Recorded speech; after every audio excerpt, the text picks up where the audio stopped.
Hello friends, അകലെ latest review. രാജുവും ഋതികയും വേണുവേട്ടനും എല്ലാവരും ഭക്ഷണം കഴിക്കാനിരിക്കുമ്പോൾ രാധമ്മ പറയുക, വന്നു കയറിയ വയ്യാവേലികൾ കാരണം എനിക്കൊരു സ്വസ്ഥതയും സമാധാനമില്ല, എനിക്കങ്ങ് ചത്താ മതി എന്നും പറഞ്ഞ് രാധമ്മ ദേഷിച്ചകത്തോട്ട് കയറി പോവുകയാണ്. രാധമ്മ അങ്ങനെ ചെയ്തത് വളരെ സങ്കടത്തോടെ രാജു നോക്കിയിട്ട് പെട്ടെന്ന് രാജുവും ഋതികയും അങ്ങ് എഴുന്നേക്കുവാണ് ഭക്ഷണം കഴിക്കാതെ.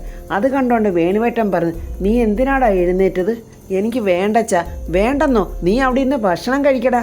എടാ മോനെ രാജു, നീ ജോലി ചെയ്യുന്ന കാശ് കൊണ്ടാണ് ഈ വീട്ടിൽ വെച്ച് വിളമ്പുന്നത്. അത് ചിലർ ഔദാര്യത്തിലും അവകാശവും പറഞ്ഞ് കഴിക്കും. അത് നമ്മുടെ ജയനെ നോക്കിയിട്ടാണ് വേണുവേട്ടൻ പറഞ്ഞത്. ജയനും അത് മനസ്സിലായി. പക്ഷേ ജയൻ ഇതൊന്നും കേട്ടാൽ യാതൊരു കുലുക്കവുമില്ല. ഓസി തിന്നാൻ നമ്മുടെ ജയനും കൊച്ചമ്മണിയും മിടുക്കരാണല്ലോ. അതുകൊണ്ട് രാജു, നിങ്ങൾക്കൊരു ഔദാര്യവും വേണ്ട, അവകാശവും വേണ്ട. ഇത് നിങ്ങളുടേതാണ്. അതുകൊണ്ട് നിനക്ക് അന്തസ്സോടെ കഴിക്കാം. നീ കഴിച്ചിട്ട് പോയാൽ മതി മോനെ, ഇത് അച്ഛനാ പറയുന്നത്. അങ്ങനെ വേണുവേട്ടൻ പറയുമ്പോൾ പെട്ടെന്ന് രാജുവും ഋതികയും ഇരുന്ന് ആ ഭക്ഷണം ഇങ്ങനെ സങ്കടത്തോടെ കഴിക്കുന്നുണ്ട്. ഇതൊക്കെ നോക്കി ഇങ്ങനെ ജയനിരിക്കുന്ന കണ്ടുകൊണ്ട് വേണുവേട്ടൻ ചോദിക്കുന്നു, എന്തു പറ്റി? നീ എണീറ്റ് പോന്നില്ലേ? അവരൊക്കെ പോയല്ലോ. ഈ വീട്ടിൽ എനിക്കൊരു സമാധാനമില്ല. അപ്പോഴെൻ്റെ വയറിനെങ്കിലും സമാധാനം കൊടുക്കണ്ടേ എന്നും പറഞ്ഞ് ജയൻ അവിടെ നിന്നുകൊണ്ട് വാരി വലിച്ച് കഴിക്കുവാണ്. പ്രതാപവർമ്മയുടെ വീട്ടിൽ പ്രതാപനും സരസ്വതി അമ്മയും ശേഖരനും ചേർന്ന് എന്തോ വലിയൊരു ഡിസ്കഷൻ ചെയ്തുകൊണ്ടിരിക്കുവാണ്. അതിനെന്താ, നമുക്കങ്ങനെ ചെയ്യാം, അത് നമുക്ക് ഒരുമിച്ചിരുന്ന് തീരുമാനം എടുക്കാം എന്നൊക്കെ അവർ പറയുന്നുണ്ട്. ആ സമയത്ത് യാമിനി അങ്ങോട്ട് വരുവാണ്. അതേ, ഒരു പ്രധാനപ്പെട്ട കാര്യം പറയാൻ ഞാനങ്ങ് വിട്ടുപോയി, അത് പറയാൻ വേണ്ടി വന്നതാ. അത് കേട്ടപ്പോൾ സരസ്വതി അമ്മ പറഞ്ഞു, യാമിനി നീ അത്താഴം കഴിച്ചില്ലല്ലോ, നീ പോയി കഴിച്ചിട്ട് വാ. ആഹാരം പിന്നെ വേണമെങ്കിലും കഴിക്കാമല്ലോ അമ്മേ, പക്ഷേ ഇതങ്ങനെ മാറ്റിവെക്കാൻ പറ്റുന്ന കാര്യമല്ല. അപ്പോഴേക്കും അംബികയും മകനും അങ്ങോട്ട് വന്നിട്ടുണ്ട്. എന്താ യാമിനി നിനക്ക് പറയാനുള്ളത്? പറയാമിനി എന്ന് ശേഖരൻ പറയുമ്പോൾ യാമിനി പറയുക, അടുക്കള കാണലിനേക്കാളും ഒരു പ്രധാനപ്പെട്ട കാര്യം വേറെയുണ്ട്. ആ കാര്യത്തിനാണ് നമ്മൾ ആദ്യം ഒരു തീരുമാനം എടുക്കേണ്ടത്. യാമിനി എന്തുവാ പറഞ്ഞു വരുന്നത്? ആർക്കും ഒരു പിടിയും കിട്ടുന്നില്ല. എല്ലാവരും ഇങ്ങനെ നോക്കിയിരിക്കുവാണ്. യാമിനി എന്താ പറയുന്നത്? യാമിനിക്ക് എന്താ പറയാനുള്ളതെന്ന് വെച്ചാൽ തുറന്ന് പറയാമിനി എന്ന് വർമ്മ പറയുമ്പോൾ, ഏട്ടാ, ഈ രാജുവും കുടുംബവും താമസിക്കുന്നത് ഒരു വാടക വീട്ടിലാണ്. അംബിക അപ്പോഴേ ഗസ് ചെയ്ത് കഴിഞ്ഞ്, ഇനി വീടുണ്ടാക്കി കൊടുക്കാനായിരിക്കും ഇവള് പറയുന്നത്. ആ പലിശക്കാരി രുക്മിണിയുടെ വാടക വീട്ടിലല്ലേ അവർ താമസിക്കുന്നത്? അത് നമുക്ക് നേരത്തെ അറിയാവുന്ന കാര്യമല്ലയോ യാമിനി? ആ പ്രശ്ന സൊല്യൂഷൻ ഉണ്ടാക്കാൻ വേണ്ടി ഒരു പ്രാവശ്യം ഞാൻ ശ്രമിച്ചതാ. ഒരു വീട് വാങ്ങിക്കൊടുക്കാമെന്ന് ഞാൻ പറഞ്ഞതാ. ഈ വേണുവേട്ടനും രാജുവൊക്കെ വലിയ അഭിമാനികളാണ്, അവരത് വേണ്ടാന്ന് പറഞ്ഞതാ എന്നൊക്കെ വർമ്മ പറയുവാണ്. അതൊരുമാതിരി ദുരഭിമാനമാണ് എന്നേ എനിക്ക് പറയാൻ തോന്നുന്നുള്ളൂ. താമസിക്കാനൊരു വീട് എന്ന് പറയുന്നത് വലിയ ആർഭാടമൊന്നും അല്ലല്ലോ, അതൊരു അത്യാവശ്യ കാര്യമല്ലേ എന്ന് ശേഖരൻ പറയുന്നുണ്ട്. ചേട്ടാ, ഞാൻ പറഞ്ഞു വരുന്നത്, നമ്മൾ അടുക്കള കാണാൻ പോകുന്നതൊക്കെ അതൊരു വാടക വീട്ടിലെ അടുക്കളയല്ലയോ? അത് കേട്ടിട്ട് ശേഖരൻ പറയാം, യാമിനി പറഞ്ഞു വരുന്നത് എന്താണെന്ന് ചേട്ടനും അമ്മയ്ക്കൊക്കെ മനസ്സിലായോ? പ്രതാപൻ പറയുക, അത് മനസ്സിലാക്കാൻ ഇത്ര ബുദ്ധിമുട്ടെന്താ? ആദ്യം വേണ്ടതൊരു വീടാണെന്നല്ലേ പറയുന്നത്. അത് കേട്ടിട്ട് നമ്മുടെ സരസ്വതിയമ്മ പറയുന്നത്, യാമിനി പറഞ്ഞ നല്ലൊരു കാര്യമാണ്. അമ്പിക്ക് പിറുപിറുക്കാൻ തുടങ്ങി. എഴുതി കൊടുക്കട്ടെ. കണ്ട ആപ്പയും ഊപ്പയും അണ്ടനും അടവോടനും ചെമ്മാനും ചെരുപ്പുകുത്തിയും ഒക്കെ കോവിലകത്ത് കയറി ഞെരങ്ങട്ടെ. അംബിക പിറുപിറുത്ത് പറഞ്ഞത് എന്തൊക്കെയാണെന്ന് നമ്മുടെ സരസ്വതി അമ്മയ്ക്ക് നല്ല സ്പഷ്ടമായിട്ട് മനസ്സിലായി. സരസ്വതി അമ്മ ഇങ്ങനെ ദേഷിച്ച് നോക്കുകയാണ് അംബികയെ. അയ്യടാ, ഈ തള്ളയ്ക്ക് ഞാൻ പറഞ്ഞത് വല്ലതും മനസ്സിലായോ എന്നുള്ളൊരു ഭാവത്തിൽ അംബികയെ നോക്കുവാണ് സരസ്വതി അമ്മ. എന്താ അമ്മ എന്താ ഇങ്ങനെ നോക്കുന്നേ? അംബിക അങ്ങനെ ചോദിച്ചപ്പോൾ ഉറക്കെ പറയണീ, എല്ലാവരും കേൾക്കട്ടെ. ഞാൻ മാത്രമേ കേട്ടുള്ളെന്നാണോ നീ വിചാരിക്കുന്നത്? ഇവരോടൊന്ന് കേൾക്കട്ടെ. അയ്യോ, അതിന് ഞാനൊന്നും പറഞ്ഞില്ലല്ലോ അമ്മേ. പറഞ്ഞല്ലോ, അത് ഞാൻ കേൾക്കുകയും ചെയ്തു. ഇനി ഇവരാരും കേട്ടില്ലെന്ന് പറയുവാണെങ്കിൽ അതൊന്നുകൂടെ ഉറക്കെ ഒന്ന് പറഞ്ഞേരെ. അയ്യോ, അമ്മയ്ക്ക് തോന്നിയതാ അമ്മേ, എൻ്റെ തോന്നലുകളൊന്നും തെറ്റാറില്ല അംബികേ. അതൊക്കെ പോട്ടെ, നമുക്കിനി കാര്യത്തിലോട്ട് കടക്കാം. യാമിനി, നീ ഈ പറഞ്ഞ കാര്യം എൻ്റെയും പ്രതാപൻ്റെയും ശേഖരൻ്റെയും എൻ്റെ ഈ അപ്പുമോടെ വരെ മനസ്സിലുള്ള കാര്യമാണ്. പ്രതാപ, സൂര്യമംഗലത്തെ സ്വത്തുക്കളുടെ എല്ലാം ഏക അവകാശി ഋതുമോളല്ലേ? അതൊക്കെ ഇനി എങ്ങനെ വേണമെന്നൊക്കെ ഞാൻ പിന്നീട് തീരുമാനിച്ചോളാം. വേണുവിന് അങ്ങനെ വലിയ നിർബന്ധമാണെങ്കിൽ വേണു എന്ന വാടക വീട്ടിൽ തന്നെ താമസിക്കട്ടെ. പക്ഷേ രാജുവും ഋതിയമോളും താമസിക്കേണ്ടത് വാടക വീട്ടിലല്ല. ഋതുമോൾക്ക് അവകാശപ്പെട്ട എത്രയോ ബംഗ്ലാവുകൾ കിടക്കുന്നു, അവരങ്ങോട്ട് മാറി താമസിക്കട്ടെ. അയ്യോ, സ്വത്തുക്കളെല്ലാം കൈവിട്ട് പോവുകയാണല്ലോ എന്ന് കരുതി അംബികയ്ക്ക് ഭ്രാന്ത് പിടിച്ച പോലായി. പെട്ടെന്ന് അടുത്തു നിന്ന് ദീപക്കിൻ്റെ കൈ പിടിച്ച് കുത്തിയങ്ങ് ഒടിക്കുവാണ്. അമ്മയുടെ ദേഷ്യമല്ല എൻ്റെ കൈ പിടിച്ച് ഒടിച്ചാണല്ലോ തീർക്കാൻ പോകുന്നതിന് സങ്കടത്തോടെ വേദനയെല്ലാം സഹിച്ച് ദീപക് അങ്ങനെ നിൽക്കുവാണ്. പ്രതാപൻ പറയുക, രാജുവിൻ്റെ ലോകം അവൻ്റെ കുടുംബാംഗങ്ങളോടൊത്തുള്ള ജീവിതമാണ്. അച്ഛനും അമ്മയും സഹോദരിമാരും അവന് വലിയ കൂടപ്പിറപ്പ് സ്നേഹമുള്ളവനാണ്. അതൊരു നല്ല സംസ്കാരമാണ്. അവരെല്ലാവരോടും ഒന്നിച്ച് താമസിക്കണമെന്നാണ് എൻ്റെ ആഗ്രഹം എന്ന് പ്രതാപൻ പറയുമ്പോൾ, അങ്ങനെയാണെങ്കിൽ നമുക്ക് വേണുവിനെ നിർബന്ധിക്കേണ്ടി വരും. അതിനെന്താ, നമുക്ക് ശ്രമിക്കാമേ. വേണുവേട്ടൻ നമ്മുടെ സ്വന്തം ആളല്ലേ. നമ്മൾ പറഞ്ഞാൽ വേണുവേട്ടൻ അനുസരിക്കാതിരിക്കില്ല. അയ്യോ, പ്രതാപനും കൈവിട്ടു പോയല്ലോ. അംബിക ദേഷ്യം കൊണ്ട് അവിടെ നിന്ന് വിറയ്ക്കുവാണ്. അങ്ങനെ അവരെല്ലാവരും ഒരു തീരുമാനത്തിലെത്തിയിട്ട് അവിടുന്ന് പോവുകയാണ്. അംബികയും മോനും മാത്രം അവിടെ നാണിച്ച് നിൽക്കുവാണ്. സരസ്വതിയമ്മ അവിടെ നിന്ന് പോകുമ്പോൾ അംബികയെ ദഹിപ്പിക്കുന്ന ഒരു നോട്ടം നോക്കുന്നുണ്ട്. അംബികയെ അങ്ങനെ ചൂളുന്നുണ്ട് അവിടെ നിന്ന്. ശേഖരൻ വലിയ സന്തോഷത്തോടെ യാമിനിയോട് പറയുക, യാമിനി, നീ എത്ര നല്ലവളാ. എനിക്ക് നിന്നെക്കുറിച്ച് ഓർക്കുമ്പോൾ അഭിമാനമാണ് തോന്നുന്നത്. വേണ്ട കേട്ടോ, കൂടുതൽ പുകഴ്ത്തലൊന്നും വേണ്ട എന്നൊരു നാണത്തോടെ പറഞ്ഞിട്ട് യാമിനി അവിടെ നിന്ന് അങ്ങ് പോവുകയാണ്. മുറിക്കകത്തോട്ട് വന്ന് ദീപക്ക് ചോദിക്കുന്നു, അമ്മയ്ക്ക് ദേഷ്യം വരുമ്പോഴേ എൻ്റെ കൈ പിടിച്ച് എന്തിനാ തിരിച്ചത്? എൻ്റെ കൈയുടെ കുഴ തിരിഞ്ഞു പോയെന്നാ തോന്നുന്നു. എടാ, നീ കണ്ടില്ലേ ആ സ്ത്രീ എല്ലാവരുടെയും മുന്നിൽ വെച്ച് എന്നെ നാണം കെടുത്തിയത്? എന്തൊക്കെ തരത്തിലാ ആ പെണ്ണുമ്പിള്ള എന്നെ കളിയാക്കാൻ നോക്കുന്നത്? ഞാനെന്താ പിച്ചക്കാരിയോ അതോ അവരുടെ വേലക്കാരിയോ? ഇതൊക്കെ ഇവിടെ കിടന്ന് വാ തുറന്ന് പറയാതെ ഗട്സ് ഉണ്ടെങ്കിൽ അവരുടെ മുഖത്ത് നോക്കിപ്പോൾ ചോദിക്ക്. അവരുടെയൊക്കെ വഴക്കും കേട്ടോണ്ട് ഓടി വന്ന് എന്നെ ചീത്ത വിളിക്കും. അതുമല്ലെങ്കിൽ കാണുന്നതൊക്കെ തല്ലിപ്പൊട്ടിക്കും.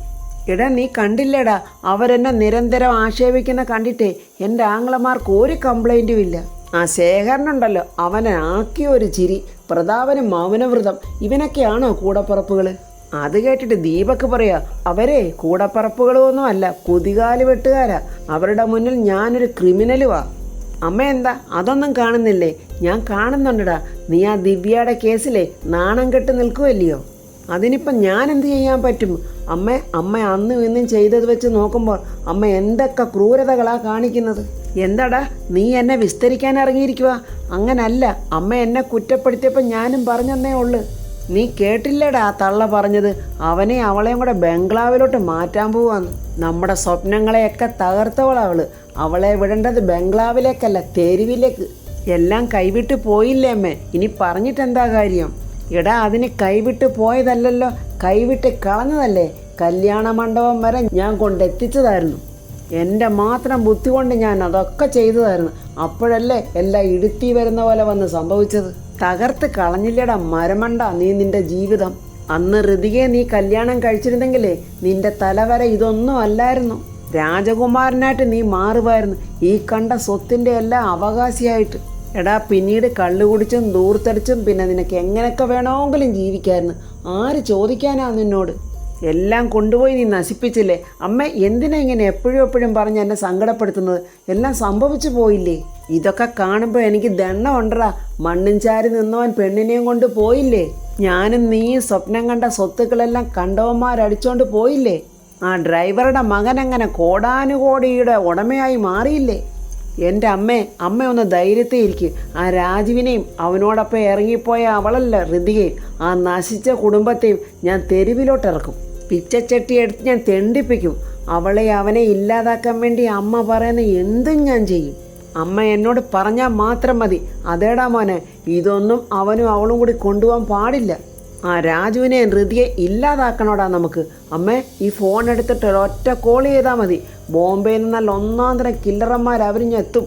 നീ ഒന്ന് വെയിറ്റ് ചെയ്യും മോനെ. ഒരു തെളിവില്ലാതെ വേണം അവസാനിപ്പിക്കാൻ. അതിനുള്ള അവസരം ഞാൻ തന്നെ ഒരുക്കാം. അതുവരെയും നമ്മൾ സൈലൻ്റായിട്ടിരിക്കുന്നതാണ് ബുദ്ധി. രാജുവും ഋതികയും അങ്ങനെ രാത്രി അവരുടെ ബെഡ്റൂമിൽ ഇരിക്കുവാണ്. രാജു പറയുക, എൻ്റെ മനസ്സിൽ എൻ്റെ അമ്മ ഒരു ദേവി തന്നെയായിരുന്നു. എന്ത് നല്ല സ്വഭാവമായിരുന്നു അറിയാവോ? എനിക്കറിയാൻ രാജു, ഞാനും അത് കണ്ടിട്ടുള്ളതല്ലേ. രാധമ്മയുടെ സ്നേഹം എനിക്കൂടെ കിട്ടിയിട്ടുള്ളതല്ലേ. മേഡത്തിനറിയാലോ, ആരോടും ഒരു വഴക്കോ പരിഭവമോ ഇല്ല എൻ്റെ അമ്മയ്ക്ക്. എല്ലാവരുടെ സ്നേഹം മാത്രം. അച്ഛനോടും അമ്മയും ഒരു വഴക്കിട്ട് ഞാൻ ഇതുവരെയും കണ്ടിട്ടില്ല. എന്തെങ്കിലും എപ്പോഴെങ്കിലും ഒരു ചെറിയ കാര്യത്തിന് പിണങ്ങിയാലോ കുറച്ച് കഴിയുമ്പോൾ രണ്ടുപേരുടെ ചിരിച്ചോണ്ട് വരുന്നത് ഞാൻ കണ്ടിട്ടുണ്ട്. അങ്ങനെയുള്ള അച്ഛനും അമ്മയും ഇപ്പോൾ ശത്രുക്കളെ പോലെ പെരുമാറുന്നത്. ഇതിനെല്ലാം കാരണക്കാരൻ ഞാനാണല്ലോ രാജു എന്നിങ്ങനെ ഓർക്കുമ്പോഴാണ് എനിക്ക് സങ്കടം എന്നും പറഞ്ഞ് ഋതിക കരയുവാണ്. ഒരു സമയത്ത് ഋതിക മേഡം എന്ന് പറഞ്ഞാൽ എൻ്റെ അമ്മയ്ക്ക് എന്ത് ജീവനായിരുന്നു. ആ രമ്യ ശരിക്കും എൻ്റെ അമ്മയെ ബ്രെയിൻ വാഷ് ചെയ്ത് കളഞ്ഞു. ഋതിക വിങ്ങിപ്പൊട്ടി കരഞ്ഞുകൊണ്ട് രാജുവിനോട് പറയുക, രാജു, ഞാൻ ഒറ്റയ്ക്കിരുന്ന് ഒരുപാട് ആലോചിച്ച്. ഇതിൽ തെറ്റുകാരി ഞാൻ മാത്രമാണ്. എനിക്ക് അർഹതയില്ലാത്തതൊന്നും ഞാൻ ആഗ്രഹിക്കരുതായിരുന്നു. അയ്യോ മേഡം, മേഡം ഇങ്ങനെയൊന്നും പറയല്ലേ. ഞാനൊരു വെറും സാധാരണക്കാരനായ എന്നെയാ മേഡം ഇങ്ങനെ വലിയ ആളാക്കി മാറ്റുന്നത്. എൻ്റെ മനസ്സിൽ രാജു എനിക്ക് വലിയ ആൾ തന്നെയാണ്. അച്ഛനായിരുന്നു ചെറുപ്പത്തിൽ എൻ്റെ മനസ്സിൽ ഹീറോ എങ്കിലും അച്ഛൻ്റെ സ്നേഹം കിട്ടാതെ ഞാൻ വല്ലാതെ ഒറ്റപ്പെട്ടു. ആ സമയത്ത് എനിക്ക് കാവലും കരുതലും രാജുവായിരുന്നു. അങ്ങനെ രാജുവിനെ കണ്ടുമുട്ടിയതോടെ ഒറ്റപ്പെടലിൻ്റെ വേദനയെല്ലാം ഞാൻ മറന്നു. രാജു എനിക്ക് സ്നേഹം തന്നു. ഇരുട്ട് പരന്ന എൻ്റെ ജീവിതത്തിൽ രാജുവാണ് എനിക്ക് വെളിച്ചം തന്നത്. പിന്നീട് രാജു എൻ്റെ എല്ലാം ആയി. കല്യാണം കഴിച്ചെന്നും പറഞ്ഞ് നുണയും പറഞ്ഞ് അങ്ങനെ ഞാൻ ഈ വീട്ടിലും വന്നു. അങ്ങനെ ആരുമില്ലാത്ത എനിക്ക് എല്ലാവരും ഉണ്ടെന്നുള്ളൊരു തോന്നലും വന്നു. ഇവിടെ ഉള്ളവരെല്ലാം എൻ്റെ പ്രിയപ്പെട്ടവരായി. വേണുവങ്കളും രാധമ്മയും സ്വന്തം മകളെപ്പോലെ എന്നെ കരുതി. എൻ്റെ കൂടപ്പിറപ്പുകളായി പ്രിയേച്ചിയും ശ്രീലക്ഷ്മിയും. ഇപ്പോഴെനിക്ക് തോന്നുന്നു രാജു, അതെല്ലാം എൻ്റെ സ്വപ്നങ്ങളായിരുന്നു. ഹൃദയം പൊട്ടി കരഞ്ഞോണ്ട് ഋതിക രാജുവിനോട് പറയുക, ഇവിടെ ഉള്ളവരുടെയൊക്കെ സങ്കടങ്ങൾ കാണാൻ എനിക്ക് വയ്യ രാജു. അതുകൊണ്ട് ഞാൻ എല്ലാം സഹിച്ചോളാം. രാജു എന്നെ ഉപേക്ഷിക്കുകയോ മറക്കുകയോ എന്ത് വേണേലും ചെയ്തു. ഋതിക അങ്ങനെ കരഞ്ഞ് പറഞ്ഞത് രാജുവിന് സഹിച്ചില്ല. രാജുവിന് സങ്കടത്തോടെ കരഞ്ഞുകൊണ്ട് പറയാം, മേഡം സങ്കടം വന്നെന്ന് കരുതി എന്തും ഇങ്ങനെ വിളിച്ച് പറഞ്ഞേക്കല്ലേ. അതെൻ്റെ ഹൃദയത്തിൽ എങ്ങനെയാ വന്ന് തറയ്ക്കുന്നതെന്ന് മേഡത്തിന് അറിയാവോ? പിന്നെ ഞാൻ എന്ത് ചെയ്യണം രാജു? ഞാൻ എൻ്റെ സ്വന്തം അമ്മയെപ്പോലെ കണ്ട രാധമ്മയുടെ വഴക്ക് കേട്ട് ഞാനിവിടെ ജീവിക്കണോ? രാജുവും ഋതിയെ ഇങ്ങനെ സംസാരിക്കുന്നതൊക്കെ നമ്മുടെ വേണുവേട്ടൻ അവിടെ നിന്ന് കേൾക്കുന്നുണ്ടായിരുന്നു. വേണുവേട്ടനും ആകെ സങ്കടമായി. എൻ്റെ ദൈവമേ, ഈ കുഞ്ഞിൻ്റെ സങ്കടം മാറാൻ എന്തെങ്കിലും ഒരു പരിഹാരം നീ ഞങ്ങൾക്ക് കാണിച്ചു തരണേ. എൻ്റെ ഭഗവാനെ, എൻ്റെ രാധമ്മയുടെ മനസ്സൊന്ന് മാറ്റിത്തരണേ എന്നൊക്കെ നമ്മുടെ വേണുവേട്ടൻ സങ്കടത്തോടെ പ്രാർത്ഥിക്കുവാണ്. അങ്ങനെ രാധമ്മയും വേണുവേട്ടനും കൂടെ ഒരു കട്ടിലിങ്ങനെ കിടക്കുവാണ്. രാധമ്മ ആ സൈഡിലോട്ടും വേണുവേട്ടൻ മറ്റേ സൈഡിലോട്ടും തിരിഞ്ഞു കിടക്കുക. രണ്ടുപേർക്കും ഉറക്കമില്ല. വേണുവേട്ടൻ, എടി രാധേ നീ ഉറങ്ങിയോ എന്ന് ചോദിച്ചിട്ടും രാധമ്മ മിണ്ടാതെ കിടക്കുവാണ്. എന്താ രാധേ, ചോദിച്ചത് കേട്ടില്ലേ? നീ ഇപ്പോൾ വന്നങ്ങോട്ട് കിടന്നതല്ല ഉള്ളു, കുറേ നേരമൊന്നും ആയില്ലല്ലോ. അതെ, എനിക്ക് ഉറക്കമില്ലാതായിട്ട് ദിവസങ്ങൾ കുറേ ആയി. സ്വസ്ഥതയും സമാധാനവും ഉണ്ടായെങ്കിലല്ലേ മനുഷ്യന് ഉറങ്ങാൻ പറ്റൂ. വേണുവേട്ടൻ പതുക്കെ എഴുന്നേറ്റിരുന്നിട്ട് പറയുക, രാധമ്മേ, നമ്മൾ തമ്മിലുള്ള പിണക്കങ്ങളൊക്കെ തൽക്കാലം നീ മറക്ക്. ദേഷ്യമൊക്കെ വരുമ്പോൾ അന്യോന്യം പലതും വിളിച്ച് പറയും. ഇതൊക്കെ സ്ഥിരമുള്ളതല്ലേ. നീ അതൊക്കെ അങ്ങ് ക്ഷമിക്ക്. അതെ, ക്ഷമിക്കാനും പൊറുക്കാനുള്ള കാര്യങ്ങളൊന്നും അല്ലല്ലോ ഇവിടെ ഓരോരുത്തരും ചെയ്തു വെച്ചിരിക്കുന്നത്. എടി രാധേ, ഞാൻ പറയുന്നത് നീ ഒന്ന് സമാധാനമായിട്ട് കേൾക്ക്. നീ എനിക്ക് ആരാണെന്ന് ഞാൻ നിനക്ക് ആരാണെന്ന് നമുക്ക് രണ്ടുപേർക്കും അറിയാം. നീ എൻ്റെ കൂടെ ഇല്ലായിരുന്നെങ്കിൽ ഞാൻ ഇത്ര കാലം ഈ ഭൂമിയിൽ ജീവിച്ചിരിക്കുമോ എന്ന് തന്നെ എനിക്ക് സംശയമുണ്ട്. നീ തന്ന ആത്മവിശ്വാസം ഒന്നുകൊണ്ട് മാത്രമാണ് നമ്മൾ രണ്ടുപേരും ഈ കുടുംബം ഇങ്ങനെ മുന്നോട്ട് കൊണ്ടുപോയത്. പെട്ടെന്ന് രാധമ്മ ചാടി എണീറ്റിട്ട് പറയുക, എന്നിട്ടാണോ എൻ്റെ അഭിപ്രായം കേൾക്കാതെ മകൻ്റെ ഇഷ്ടപ്രകാരം കല്യാണം നടത്തി കൊടുത്തത്? അതിന് മകൻ്റെ കല്യാണം നമ്മൾ നടത്തിക്കൊടുത്തതല്ലല്ലോ, അതെങ്ങനെയോ അങ്ങ് നടന്നു പോയതല്ലേ. അത് ദൈവം നടത്തിക്കൊടുത്തതാ. എല്ലാ കല്യാണങ്ങളും ദൈവം നടത്തി കൊടുക്കുന്നതാണെന്നാണ് ഞാൻ വിശ്വസിക്കുന്നത്. അല്ലെങ്കിൽ രണ്ട് സ്ഥലങ്ങളിൽ ജനിച്ച് പരസ്പരം അറിയാതെ ആണും പെണ്ണും തമ്മിൽ മരണം വരെ നീളുന്ന ഒരു ഹൃദയബന്ധം എങ്ങനെ ഉണ്ടാകും രാധമ്മേ? അതാ ഞാൻ പറഞ്ഞത്, ഇതൊക്കെ ദൈവത്തിൻ്റെ തീരുമാനമാണെന്ന്. വേണ്ടേ, മനുഷ്യൻ ഓരോന്ന് വരുത്തിക്കൂട്ടി കാണിച്ചിട്ട് അതൊക്കെ എന്തിനാ ദൈവത്തിൻ്റെ പടലേക്ക് നിങ്ങൾ വെക്കുന്നത്? നീ ഒന്ന് ആലോചിച്ച് നോക്കിയേ. രാജു കല്യാണം ആലോചിച്ച് പോയതല്ലല്ലോ, വർമ്മ സാറിൻ്റെ വീട്ടിൽ ജോലിക്ക് പോയതല്ലേ. വർമ്മ സാർ അവനെ ഋതുമോളുടെ ബോഡി ഗാർഡാക്കിയതേ ഋതുമോളെ അവന് കെട്ടിച്ചു കൊടുക്കാനായിരുന്നില്ലല്ലോ.